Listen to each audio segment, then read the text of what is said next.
You're at a dinner, or maybe just scrolling through your phone, and a man leans in, really leans in, with an intensity that catches you off guard. He's asking about your life, your thoughts, your dreams. He remembers small things you mentioned weeks ago, and for a moment you think, he really sees me. But then something shifts. The calls get sparse, the plans become vague, the certainty you felt dissolves into confusion, and you start to wonder if you imagined the whole thing. If maybe you're not as attractive, as desirable, as worthy as that moment suggested. You're not imagining this, and what I'm about to tell you will change how you understand what's actually happening. The truth is this: men don't stop trying because you're not attractive enough. They stop trying because you are, and they're testing whether you'll lower your standards to keep them. Some men don't come looking for a partner. They come looking for leverage.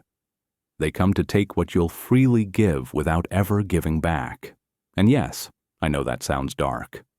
But here's what matters. Understanding this isn't about becoming cynical. It's about becoming clear. It's not about building walls. It's about building discernment, the kind that lets you stay open to real love while protecting yourself from people who mistake your warmth for weakness. So here's what we're doing today. I'm going to show you 10 signs that you're far more attractive than you've allowed yourself to believe. But more than that, I'm going to decode what happens when that attractiveness meets a man who knows how to use it against you. Because the goal isn't to make you paranoid. It's to give you the language, the framework, and the strength to know the difference between a man who's drawn to you and a man who's hunting you. Before we go deeper, I want to ask for your help in building this community of women who refuse to settle for confusion. If this resonates with you, if you felt what I'm describing, please hit like. In the comments below, tell me, what's one sign that made you question whether a man actually valued you? Share that, because other women need to know they're not alone. And if you know a woman who needs to hear this, share this video with her. Because discernment is a gift we give each other. Subscribe to this channel, turn on notifications, and if you want to support this work directly, Super Thanks lets you do that. Now, let's go. Number 1. Men go out of their way to find you. When you're truly attractive, not just physically, but as a whole person, men will reorganize their lives around proximity to you. I don't just mean in romantic contexts. I mean co-workers who suddenly need to talk to you about projects, acquaintances who text out of the blue, men who show up at places they know you'll be, who engineer reasons to be near you, who make time even when they're impossibly busy. Here's what this looks like in real life. You mention to someone that you're going to a book reading on Thursday. On Thursday, he texts, "I just realized I'm in your neighborhood. Want to grab coffee after?" Or you've been casual, barely friends, and suddenly he's asking detailed questions about your weekend plans. Or, and this one is subtle, he remembers something you said in passing and brings it up weeks later in a way that shows he was actually thinking about what you said, not just politely listening. The psychology here is this: genuine attraction includes curiosity. Men who are truly drawn to you want access to your thoughts, your time, your presence. This isn't manipulation yet. It's signal. It's him showing you that you matter enough to reorganize around. But here's where it gets dangerous. Some men learn that this behavior works. They learn that women light up when they feel pursued, when they feel like they matter enough to be sought out. So they become expert at it. They mirror the behavior of genuine interest. They do the reaching out, the remembering, the showing up, but only inconsistently enough to keep you confused. One week, he's everywhere. The next week, radio silence. That inconsistency is the trap. This hits older women particularly hard because you understand the rarity of genuine attention. You've felt the slow fade of aging in a culture that worships youth. You know what it feels like when someone truly sees you, because it's becoming rarer. You have the depth and the wisdom to recognize realness when you encounter it. So when a man shows up with consistent interest, you don't assume it's a game. You assume it's finally something real. You give him the benefit of the doubt because you've learned that good men do exist, and you don't want to be the woman who sabotages something real by being too suspicious.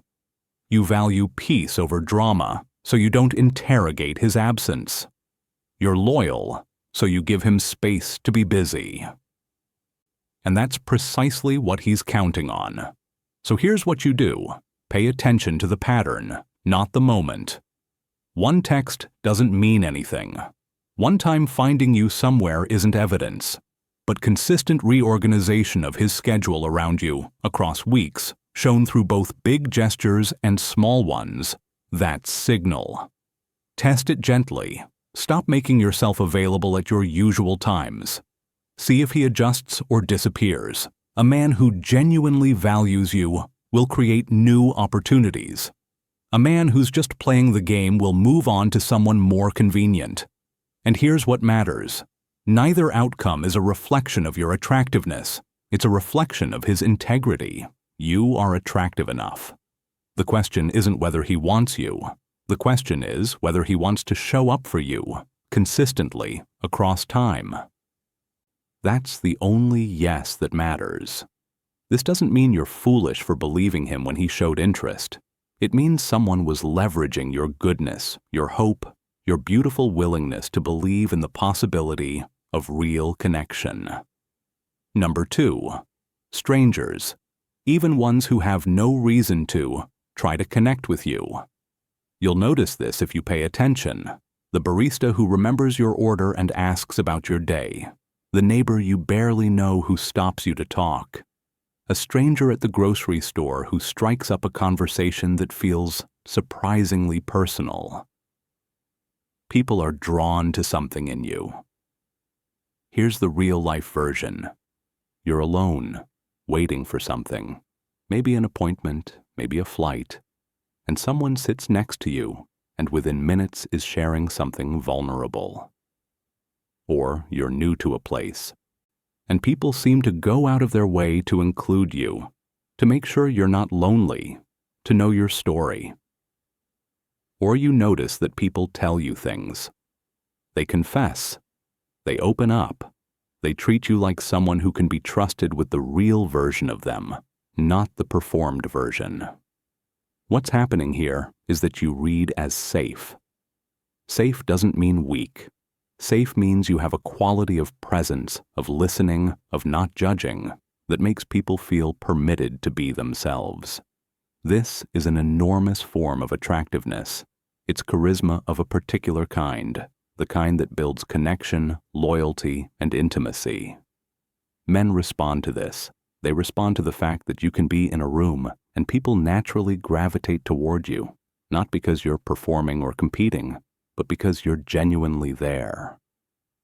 But here's where it becomes a weapon in the hands of someone who wants to use you. A manipulator will notice this quality immediately. He'll recognize that you make people feel safe, which means you'll make him feel safe, which means he can be vulnerable with you or perform vulnerability, and you'll receive it as truth. He'll share something emotional early on, something that seems like he's trusting you with the real him, and you'll feel honored. You'll feel seen by him, and will assume he's seeing you too. You'll think, this is the kind of man who can actually be intimate, who isn't afraid of depth. But what's actually happened is that he's identified your weakness. He knows that you respond to emotional transparency. He knows that when someone shares with you, you give them grace. So he'll perform that vulnerability strategically, right when you're starting to doubt him, right when you need reassurance that he cares, right when you're about to leave. This is especially true for older women because you've accumulated emotional intelligence. You're not looking for surface charm anymore. You're looking for depth, for someone who isn't afraid of real conversation, for a man who can sit with emotion and complexity. You've done the work to understand yourself, and you want someone who's done the work too. So when a man mirrors that back, you don't question it. You assume he has. What to actually do? Notice the difference between consistency and strategy. A man who is genuinely emotionally available will be vulnerable and reliable. Vulnerability without follow-through is just performance. He can share his feelings about his ex, his pain, his struggles, and then disappear for 3 days without explanation. That's not intimacy. That's using emotional content as currency. A real test is this. When you share something vulnerable with him, does he follow up? Does he ask you about it later? Does your emotional disclosure matter to him as much as his mattered to you?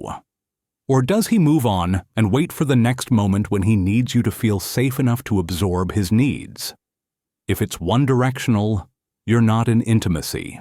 You're in a performance. Step back. Not because you're paranoid, but because you're clear.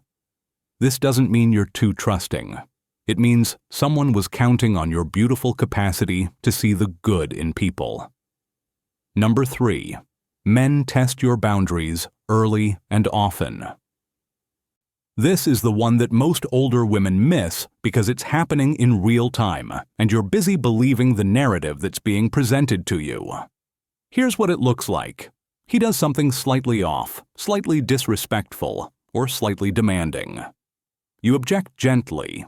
He responds with surprise, hurt, or charm that makes you second-guess your objection. Then he does something a little further past that boundary. You adjust. This repeats until suddenly you're tolerating behavior you would have walked away from on day 1. Real example. He texts you at 11 at night saying he misses you, knowing you have an early morning. You say you're tired and going to bed. He responds, I know, I just really needed to hear your voice. I was thinking about you. Aw, right? Sweet. But what he just did was test whether you'd be available to him on his schedule, regardless of your stated needs. You said no. He responded with emotion that reframed your boundary as something unkind. I needed you, he implied, and you chose sleep over me. So next time, you might think twice before saying no, because you don't want to be the woman who denies him when he needs her. Or maybe it's more overt. He makes a joke at your expense. You don't laugh. He says, "Why are you so sensitive?" Or he tells you he doesn't want you wearing a particular outfit because he doesn't like how other men look at you. You object. He says, "I'm just protective. I don't know why you're making this into a big deal." Or he cancels plans, and when you express disappointment, he says, "I thought you were independent and didn't need to be entertained all the time." The psychology is simple. He's testing whether you'll abandon your own needs and boundaries in order to manage his emotions or keep the peace. He's collecting data on how far he can push you before you actually leave. Most manipulators do this consciously. Some do it unconsciously because they've never been held accountable and don't know any better. Either way, the effect is the same. Why this works on older women specifically is complicated and important. You've spent decades being socialized to be accommodating. You've learned that maintaining peace is often your responsibility. You've been told that being too much, too demanding, too needy, too sensitive is the reason you're alone. So when a man tells you you're being difficult, a part of you believes him. You've already internalized the message that your needs might be unreasonable. Additionally, you may have had partners before who criticized you for similar things, so you've been trained to second-guess your own legitimate objections. You don't want to be difficult. You don't want to be the reason this fails. So you soften your boundary. You reframe it. You tell yourself it's not that big of a deal. But every time you do, you're communicating that your boundaries are negotiable. Here's what to actually do. Notice boundaries violations as data, not as moments to problem solve. Your job is not to explain your boundary in a way he'll finally understand. Your job is to observe whether he respects it. A man who values you will say, "I didn't realize that bothered you. I won't do it again." A man who's testing you will argue, minimize, or make you feel bad for having the boundary in the first place. That's your answer. Not about whether he's a bad person, but about whether he's safe to continue investing in. When he tests a boundary, and he will, don't negotiate, don't explain, don't soften, just state clearly, "That doesn't work for me." Then watch. Does he adjust? Does he respect it even when it's inconvenient? Or does he push back? That tells you everything. And if he pushes back, you don't owe him a second chance. You don't owe him the benefit of explaining further. You've given him the information. What he does with it is his choice. This doesn't mean you're weak for initially accommodating him. It means you have a natural instinct for harmony that someone was calculating how to exploit. Number 4. He creates narrative around future without action behind it. This is called future faking, and it's one of the most devastating manipulation tactics because it hooks into your hope. Here's what it sounds like. "I can't wait until we have our own place together." Imagine that, cooking together, waking up together every morning.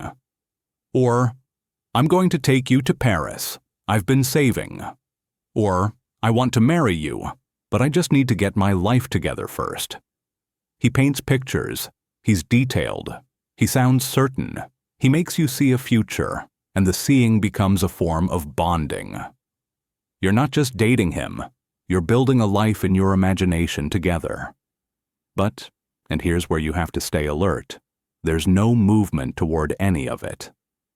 Weeks pass, months pass. You gently bring up the trip to Paris. He says, "Soon, baby. I promise. I'm just dealing with some stuff right now." The timeline never crystallizes. The first step never happens.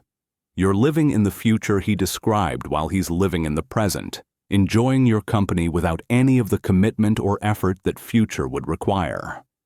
The real-life version, you're 4 months in, and he tells you he's already imagined your wedding. He's thought about where you'd go for a honeymoon. He talks about introducing you to his family. It feels intimate, like he's already decided. But when you mention meeting his friends, he gets vague. "Yeah, soon. You know how it is."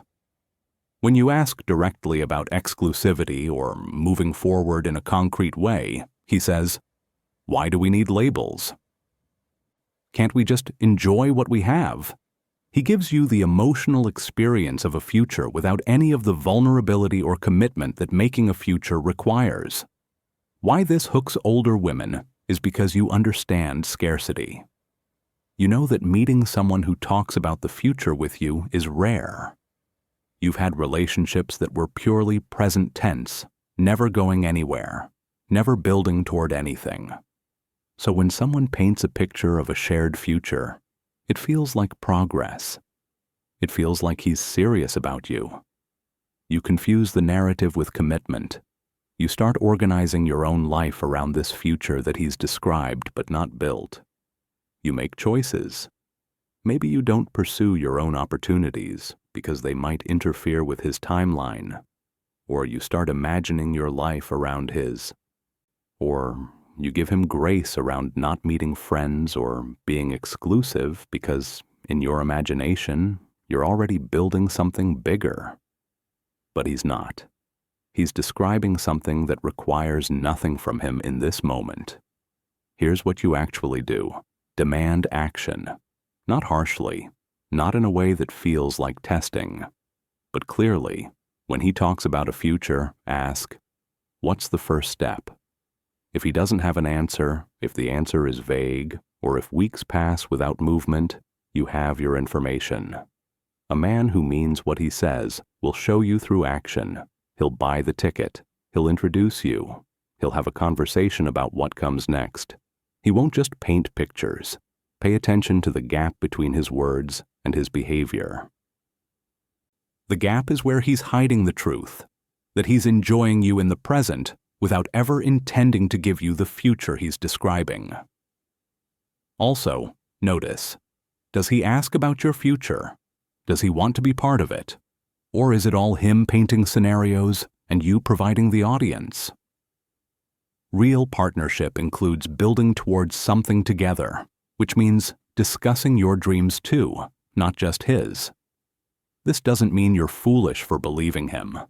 It means you have a beautiful ability to hold hope, and someone was using that hope to keep you in place without committing. Number 5. He disappears, right when you're about to leave. This is the cycle that keeps so many older women trapped. You reach a point, maybe it's 3 months in, maybe it's a year, where you realize this isn't working. He's inconsistent. He's vague about the future. He disappears for days and then reappears like nothing happened. You've thought about ending it. You've prepared the words. You've maybe even started imagining what single life would feel like again. And then, right at that precipice, he does something that pulls you back. He shows up. He's sweet. He gives you what you've been missing. Real presence, real attention, real assurance that he cares. And just like that, your resolve crumbles. Here's the exact scenario. You've been questioning things for weeks. You've spent a Friday night alone while he's out with his friends, and you didn't even know about it until he texted afterward. You're tired of the inconsistency. You're ready to have the conversation. But then, Sunday morning, he texts, "I was thinking about you all weekend. I hate that we've been off. I want to be better. Can I come over? I miss you." And he shows up with coffee or flowers or just himself, present and attentive and sorry. Suddenly, the hurt and resentment you were holding seems too harsh. He's trying, he cares, you relent. You tell yourself that maybe you were being too demanding, too quick to give up, and the cycle resets. The psychology here is intermittent reinforcement. This is the principle that behavioral scientists use to explain addiction. When a reward is unpredictable, sometimes you get it, sometimes you don't, you become more motivated to keep trying, not less. This is why slot machines are addictive. You don't know when you're going to hit the jackpot, so you keep feeding coins. He's doing the exact same thing. He's disappearing, creating scarcity, creating doubt, and then reappearing with just enough attention to make you feel seen again. The relief you feel when he comes back is chemically powerful. It feels like love, but it's actually the relief of resolved uncertainty, and he's orchestrating the whole cycle. This is extraordinarily effective on older women because you've learned patience. You understand that relationships take work. You're not looking for constant excitement or intensity. You've ideally learned that you can self-soothe, that you don't need someone to be constantly present to feel secure. So you think, maybe I'm asking for too much. Maybe this is just what it looks like in the real world. Not perfect, but real. You excuse his absence because you trust yourself not to need constant reassurance. But here's the twist. You're not supposed to need constant reassurance because your partner is supposed to be reliably present. The fact that you're not getting that isn't a sign that you're being unreasonable. It's a sign that he's not showing up. What you actually do, break the cycle deliberately. When the urge to reach out strikes, when you feel that pull toward just checking in or giving him another chance, pause. Ask yourself, am I reaching out because I genuinely want to, or am I reaching out because the absence is painful? There's a difference. Real partnership involves both people maintaining connection, not one person waiting around for the other to remember they exist. Pay attention to who initiates. If it's always you, that's your answer. If he only reaches out when he needs you, emotionally, sexually, practically, that's your answer. A man who loves you will miss you when you're not there. He won't just notice when you're gone, he'll notice when you're present. He'll initiate, and crucially, he'll do both things consistently, not just in cycles. If you're waiting for him to show up and prove he cares, you've already accepted a position of lesser than. You're not building a relationship. You're waiting to feel worthy enough to be chosen. You're already worthy. Your job is to stop trying to convince him of it. This doesn't mean you're pathetic for hoping he'd come around. It means you have the capacity to believe in change, and someone was exploiting your belief to keep you cycling. I need you to understand something crucial. There's a mechanism happening here, and I want you to see it clearly so that you're not blaming yourself for falling into these patterns. This is about how manipulation works, not about how you work. These cycles, the disappearing and reappearing, the words without action, the boundary testing, they're all designed to do one very specific thing: create confusion. When you're confused, you can't trust yourself. When you can't trust yourself, you don't leave. You second-guess your own perceptions. You accept explanations that don't make sense.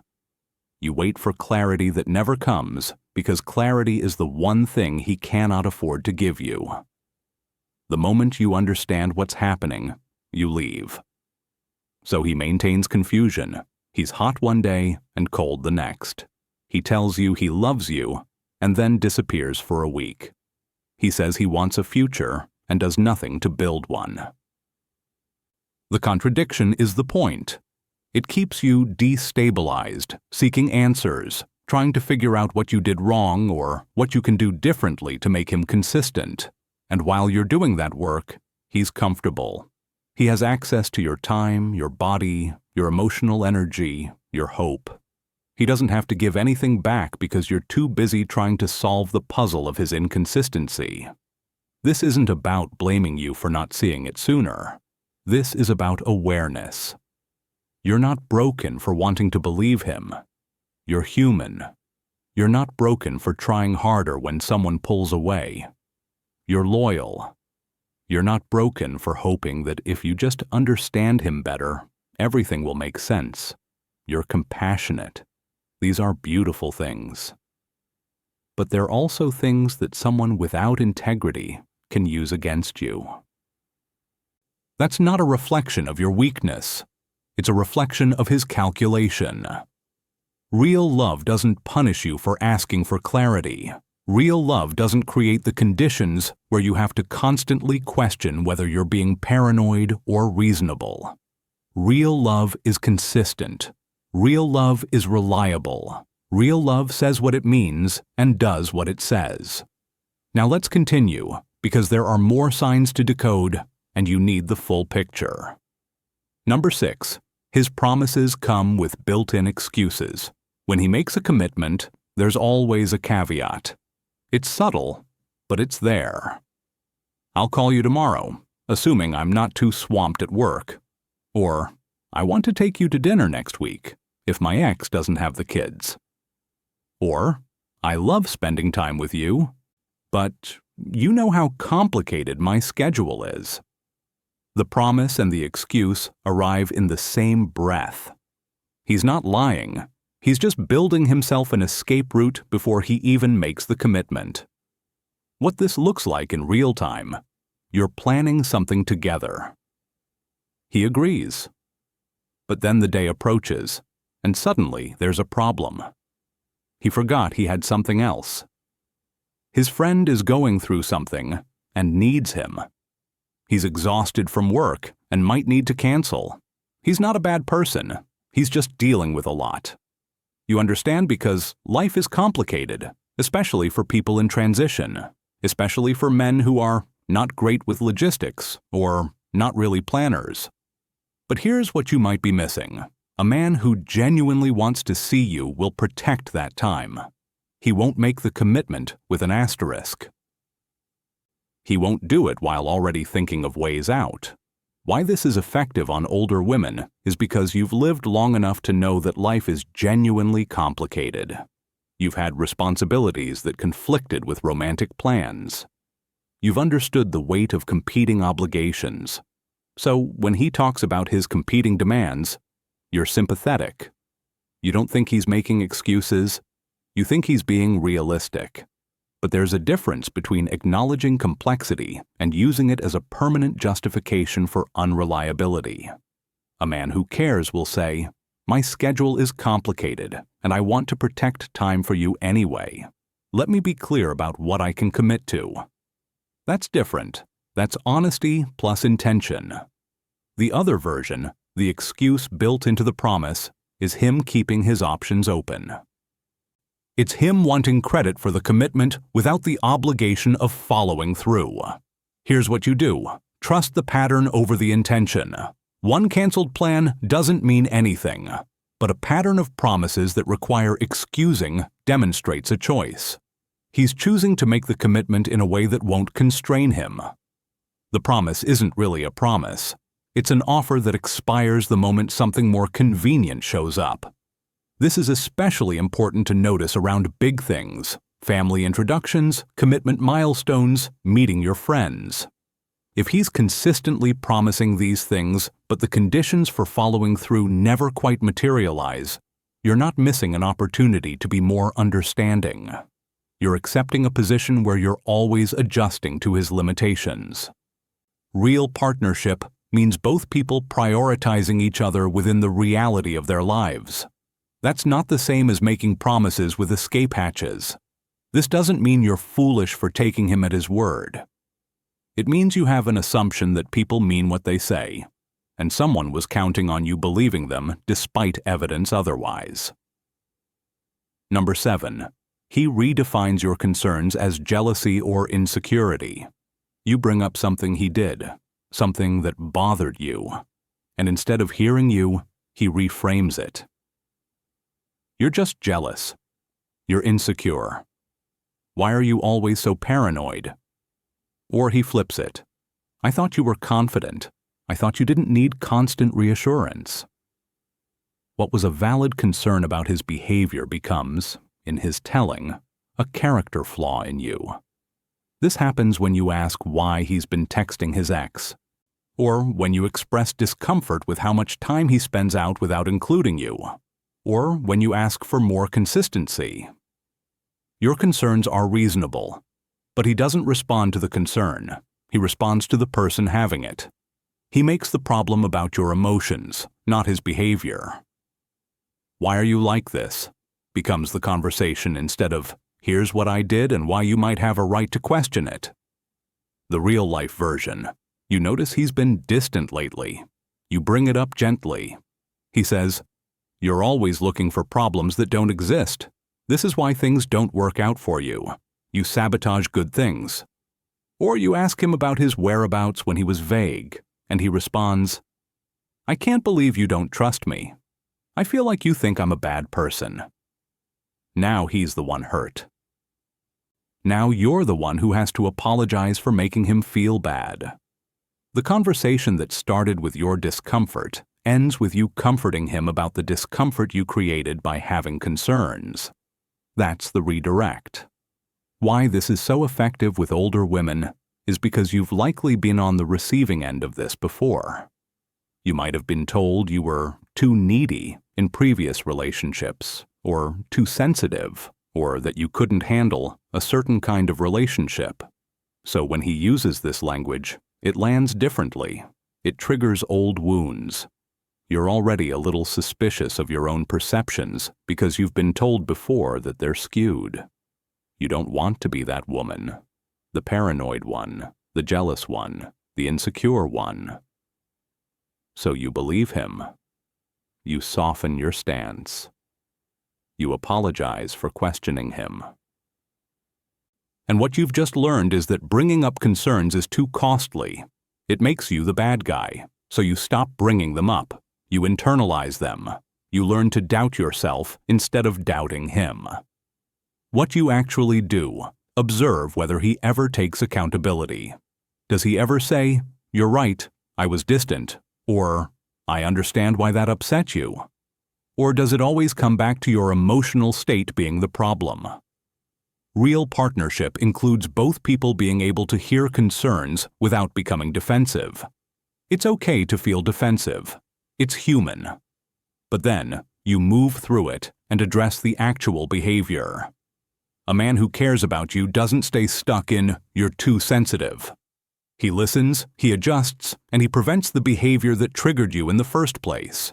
Also, notice, is this redirection consistent? Does every concern get reframed as your problem? That's not a character flaw in you. That's a pattern of avoiding accountability. The solution isn't for you to become less concerned or more secure. The solution is for him to be someone worth trusting. If he's not, no amount of you becoming less jealous or more confident will change that. This doesn't mean your feelings are irrational. It means someone was using the truth about human insecurity to gaslight you into abandoning legitimate concerns. Number 8. He creates situations where you feel like you're constantly proving yourself.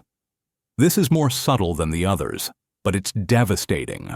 You're always slightly on trial. You're always trying to demonstrate that you're the kind of woman worth choosing, worth keeping around, worth committing to. He sets an unstated standard that you're always slightly failing to meet. Here's what it sounds like. Most women I've dated were prettier, but you have such a good personality. Or, I usually go for younger women, but there's something about you. Or, you're a lot more stable than my ex, which is refreshing. These are compliments that are also comparisons, and the comparison implies that you're winning by default, not by merit. You're not naturally attractive. You're attractive relative to someone worse. You're not naturally desirable. You're desirable because you're convenient or easy or less drama than his ex. More subtly, he might just create situations where you're always doing the heavy lifting in the relationship. You're the one who plans. You're the one who initiates. You're the one who remembers. You're the one who makes the emotional effort. And in the background, his message is, see how much you have to do to keep this? See how much more I could do? Be grateful I'm even here. He's not saying those words, but you're hearing them, and you're internalizing them. You're thinking, I need to be better. I need to try harder. I need to prove that I'm worth the effort he's putting in. Except he's not putting in much effort. He's just accepting all of yours. And you've internalized the message that this asymmetry is normal, maybe even your fault. If you were prettier, or younger, or less complicated, he wouldn't have to be so distant. If you were more easygoing, he wouldn't have to disappear. If you were less needy, he wouldn't have to create distance. You're always the problem, and you're always trying to solve it. This is particularly devastating for older women because by the time you're here, you've likely already internalized cultural messages about your declining attractiveness and desirability. You've already accepted that you're lucky if someone chooses you at your age. So when a man implies that he's doing you a favor by being with you, you don't fight it. You accept it. You say, yes, I am lucky. Thank you for choosing me despite me being older, or divorced, or complicated, or whatever the unstated context is. What you actually do, reject the premise entirely. You're not on trial. You don't need to prove your worth. Your worth is not in question, and it doesn't get determined by his interest or his attention. Full stop. If a man is making you feel like you need to constantly demonstrate your value to be chosen, he's not a good man. And you're not the right woman for him, not because there's something wrong with you, but because you deserve someone who chooses you freely, not provisionally. Also, notice the asymmetry in effort. Who is initiating? Who is remembering? Who is planning? Who is taking emotional risk? If it's you, consistently, that's data. A partnership should feel relatively balanced in terms of who's putting in effort, not equal every single day, but relatively reciprocal over time. If you're always the one trying to prove it, you'll always be the one trying. That's not a relationship. That's a performance review that never ends because the standard for passing keeps moving. This doesn't mean you're foolish for wanting to be your best self for someone.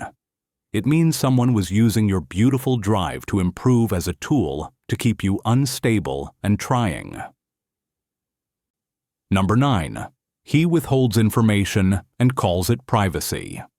There are things he won't tell you, not because they're dangerous or because he's protecting something vulnerable, but because withholding gives him power. He doesn't tell you where he is until after he's been there. He doesn't introduce you to his friends. He doesn't talk about his family much. He doesn't share his fears or his hopes. He shares just enough vulnerability to seem real, but not enough that you actually know him. And when you ask for more transparency, he says, "I value my privacy," or "I don't like to talk about my past," or "Why are you always trying to get into my head?" What this looks like. After 6 months of dating, you still don't know where his family lives or what they do. You've never seen his apartment, or you go there but he's vague about why certain rooms are off limits. You ask him about his previous relationships, and he gives you minimalist answers. You ask him what he did on Saturday, and he changes the subject. You suggest going somewhere together, and he's reluctant. He likes when you come to his space or meet him, but he doesn't come into yours. There's a one-directional flow to the relationship. You're open, he's closed. You share, he deflects. You're trying to integrate your life. He's compartmentalizing. The psychology here is about control. Information is power. As long as you don't know him fully, you can't make an informed decision about whether to stay. You can't compare his words to his actions across multiple contexts because you don't have access to those contexts. You can't know if he's doing similar things with other women because you don't know who his other women are. Withheld information creates doubt, and doubt keeps you uncertain. It keeps you asking questions instead of making demands. It keeps you thinking, maybe he's just private. Maybe I'm being too nosy. Maybe this is normal. It's not normal. It's a form of control. This hits older women differently because you respect boundaries. You've learned that not everyone needs to share everything, and you value privacy yourself. You don't want to be with someone you have to interrogate. So when he frames his withholding as a boundary, you accept it. You think, this is healthy. He's not oversharing. He's maintaining appropriate boundaries. But there's a difference between healthy boundaries and strategic withholding. Healthy boundaries are about protecting vulnerability. Strategic withholding is about preventing understanding. A man can respect his own privacy and be transparent about his life, his whereabouts, his people, his history. These aren't mutually exclusive.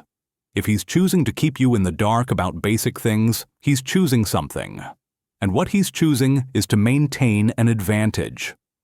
What you actually do, watch for reciprocity. Does he ask about your life? Does he want to know your people? Does he encourage integration with your friends and family? Or is he content to keep things compartmentalized? Does he share information freely, or do you have to extract it? There's a difference between "I don't want to talk about my ex in detail" and refusing to tell you whether he's even still in contact with her. One is boundary. One is hiding. Also, pay attention to whether he's willing to be accountable. A man who's truly private can still say, "This is when I'm available. This is my schedule. This is when I'm working. This is my plan." He can share information about his life without necessarily sharing every feeling. But withholding basic facts? That's not privacy. That's secrecy. And secrecy is about creating space to do things he doesn't want you to know about. This doesn't mean you're foolish for respecting his boundaries. It means someone was using your respectfulness to hide from you. Number 10. The conversation about where this is going never actually happens. You've tried. You've brought it up. Maybe gently, maybe more directly. And every time the conversation gets derailed. He changes the subject. He gets emotional, and you end up comforting him instead of getting your answer. He says, "Why are you always trying to complicate things?" Or he promises to talk about it, and then never follows up. Or he does talk about it, but in vague terms. "I care about you. Isn't that enough?" But it's not about whether he cares. It's about whether he's willing to move forward. It's about whether he sees a future with you, and if so, what that future looks like. It's a simple question, and his resistance to answering it is itself the answer. Real-life version: you've been together for 8 months. You want to know if this is going somewhere or if you should go back to dating. You bring it up. He says, "I hate these kinds of conversations. They feel like pressure. Can't we just enjoy what we have?" Or, "I don't believe in forcing things. If it's meant to be, it'll be." Or, "I've been married before, and I'm not sure I want that again. Can we just not talk about this?" And because you care about him and don't want to add pressure, you drop it. You tell yourself that if he's staying, that's enough. But staying isn't a choice. It's the absence of a decision. He's not choosing you. He's just not leaving. There's a massive difference. The conversation doesn't happen because he doesn't want it to happen. Because the moment you get clarity on his intentions, you might leave. And as long as you don't know his intentions, you stay, hoping that time and loyalty will eventually shift his mind. You're not with someone who's chosen you. You're with someone who's declined to choose. And you're calling it faith. Why this matters for older women is because your time is finite in a way that maybe it wasn't before. You don't have decades to wait for someone to figure it out. You have the particular kind of scarcity that comes with age and the simple reality that if you want certain things, partnership, marriage, integration of life, you need to know relatively quickly whether this person is willing to provide it. You can't afford to be ambiguous about this. You can't afford to wait 3 years hoping he comes around. And a man who truly respects you knows this. He knows that your time is valuable. So even if he doesn't know what he wants, he'll have the conversation about it. He'll acknowledge the question and your right to an answer. He won't just avoid it and hope you get tired of asking. What you actually do, create clarity. Not through continued conversation or negotiation, but through decision. You decide what you want. You create a timeline. You decide what you need to know in order to continue. And then you tell him, not as a threat or an ultimatum, but as information. "I care about you, and I also care about my own life. I need to know within the next 3 months whether you see a future with me. If you don't have an answer, or if the answer is no, I need to move on. I'm not asking you to decide today. I'm letting you know what I need." Then you wait. Not forever. If he can't answer, or if the answer is vague, you have your clarity. Not because he's a bad person, but because he's not available for what you want. And you don't get to keep someone out of hope. You get to have them out of certainty. This doesn't mean you're needy for wanting to know his intentions. It means you have a right to your own future, and someone was preventing you from building it while you waited for him. Now, I want to circle back to the title of this video, because I want you to understand what I'm actually saying when I tell you that you're more attractive than you realize. You're attractive not because you're young, though some of you are, and youth is a particular kind of attractive. You're attractive because you have depth, because you've lived, because there's a stability in you that comes from having made it this far. You're attractive because you've done real work on yourself, and that work shows. You're attractive because you have standards and you know what you want, or at least you're trying to figure it out. You're attractive because you're not looking for someone to complete you. You're looking for someone to build with you. That's rare. That's powerful. Men respond to this attractiveness, Real men and fake men both respond to it. The difference is in what they do with it. A real man sees your attractiveness and wants to be worthy of your attention. He wants to show up for you. He wants to protect your trust and your time. A fake man sees your attractiveness and sees an opportunity. He sees someone with depth and thinks, this person will overlook a lot if I'm strategic enough. This person has loyalty and compassion, and I can use those things. He sees your stability and thinks, I can be unreliable and she won't leave because she's stable enough to tolerate it. He sees your standards and thinks, how do I convince her that her standards are too high? The man who's been weaving through these 10 signs, he's the second kind. He's someone who saw your attractiveness and decided to exploit it instead of honor it. Here's what I need you to know. The fact that he did that is not evidence that your attractiveness is the problem. It's evidence that he was the problem. Your attractiveness didn't make you vulnerable. His dishonesty did. Your warmth didn't make you foolish. His calculation did. You're not too much for being someone that men can't help but be drawn to. You're exactly enough. And if someone's response to your attractiveness is to try to control you, confuse you, or minimize you, that says everything about him and nothing about you. The 10 signs I've described, the way he goes out of his way to find you, the way strangers connect with you, the way he tests your boundaries, the way he paints futures, the way he disappears and reappears, the way he makes promises with escape routes, the way he redefines your concerns, the way he makes you prove yourself, the way he withholds information, the way he avoids the conversation about where this is going. None of these are signs that you're too attractive. They're signs that you're attracting someone who knows your value but refuses to honor it. So if we're being really clear about it, what I'm talking about isn't about being attractive or not attractive.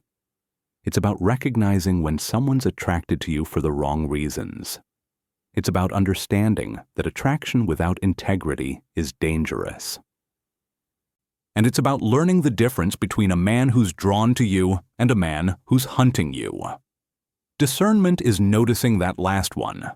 It's having the clarity to say, this person is drawn to me, and I'm questioning whether I'm drawn to them. The answer is telling me something important. Discernment is not doubting yourself. It's doubting him, specifically his consistency, his follow-through, his reliability. It's being willing to say, I'm not the problem here. His actions don't match his words, and that's not my failure. That's his choice. Real discernment requires you to stop doing something. Stop trying to figure out how to be the kind of woman he'll choose consistently. You don't need to be that woman. You need to be the kind of woman who walks away from someone who's choosing you inconsistently. Because a man who loves you doesn't make you question whether he does. A man who respects you doesn't create conditions where you have to constantly prove your value. A man who wants a future with you doesn't avoid the conversation about it. Simple as that. This isn't about becoming cold or cynical. You don't have to close your heart. You don't have to assume the worst of every man who shows interest, but you do have to stay awake. You have to notice the patterns. You have to trust yourself when something feels off, and you have to be willing to walk away when someone's actions keep contradicting their words. That's not paranoia. That's self-respect. So here's what you do. Practically, if you're in this situation, if you're reading this and thinking, oh my God, he does all of these things, or he does most of them, or even he does 3 or 4 of them. First, you stop explaining. You stop trying to help him understand. You stop believing that if you just communicate better or try harder, he'll get it. He knows what he's doing. Maybe not consciously, maybe not with intention to hurt, but on some level, he knows that his words don't match his actions. He knows that you're confused. He might even be cultivating that confusion deliberately. Either way, Your job is not to fix his behavior. Your job is to protect yourself from it. Second, you create space. Not a conversation about breaking up, not a big dramatic thing. Just space. You become less available, you stop initiating, you pull back, and you notice what he does with that space. Does he reach out to reconnect? Does he try to close the distance? Or does he fill it with someone else? The way he responds to your withdrawal tells you everything. A man who loves you notices when you pull back.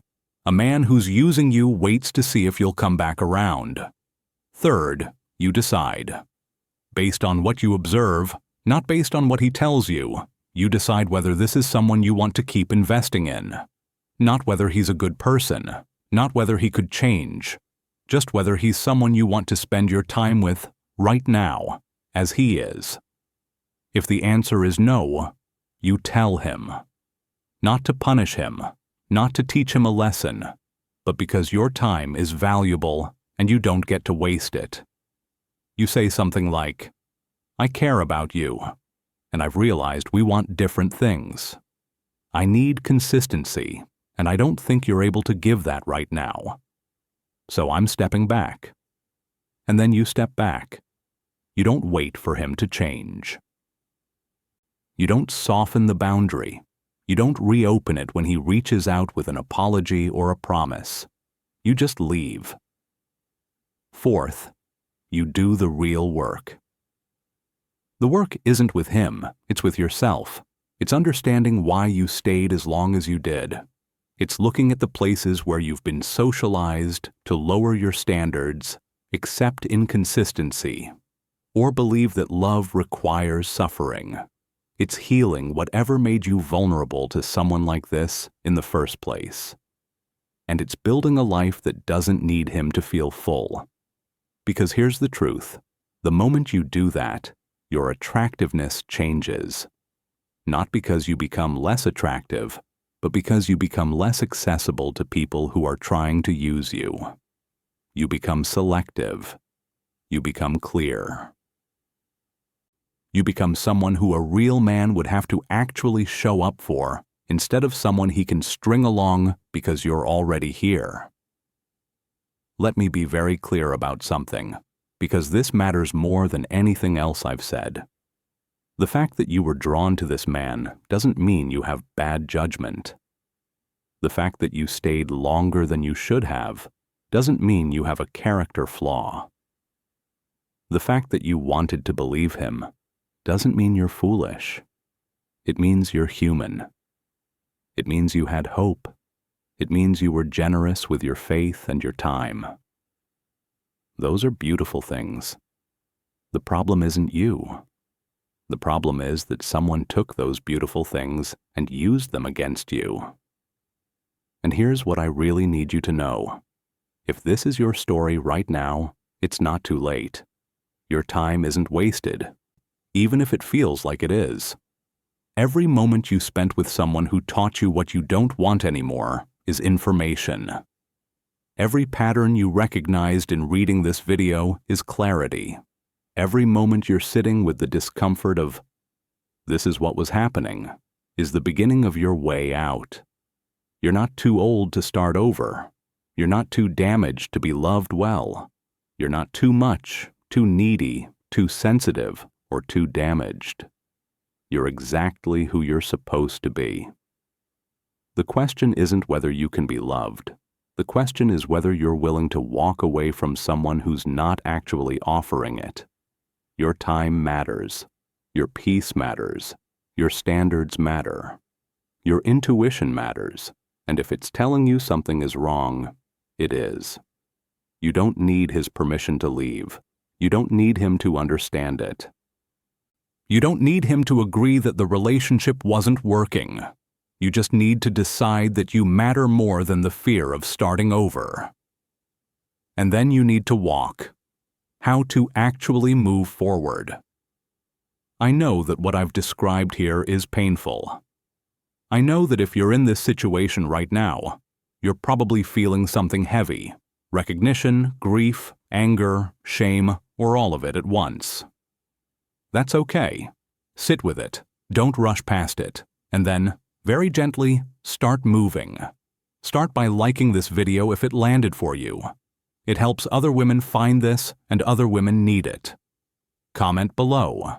Tell me in a few words what resonated. Because you're not alone, and you need to know that. Share this video with a woman in your life who needs to hear it. Don't do it to make her feel bad. Do it because she deserves clarity, and maybe you can be the person who gives it to her. Subscribe to this channel. Turn on notifications so you don't miss the next conversation about this. And if you want to support the work directly, Super Thanks lets you do that. But the most important thing you do is this. You commit to yourself. You commit to protecting your time. You commit to noticing when something feels off and trusting that feeling instead of arguing with it. You commit to walking away from confusion instead of waiting for it to clear up. You commit to choosing peace over potential. You commit to believing that real love doesn't require you to abandon yourself. Real love feels different than what I've described in this video. Real love doesn't create confusion. It creates clarity. Real love doesn't make you prove yourself. It makes you feel chosen. Real love doesn't disappear and reappear. It's consistent. Real love isn't future fake. It's built step by step, decision by decision, day by day. Real love sees your attractiveness, your depth, your value, and instead of using it, honors it. That's what you're building toward. Not a man. A life.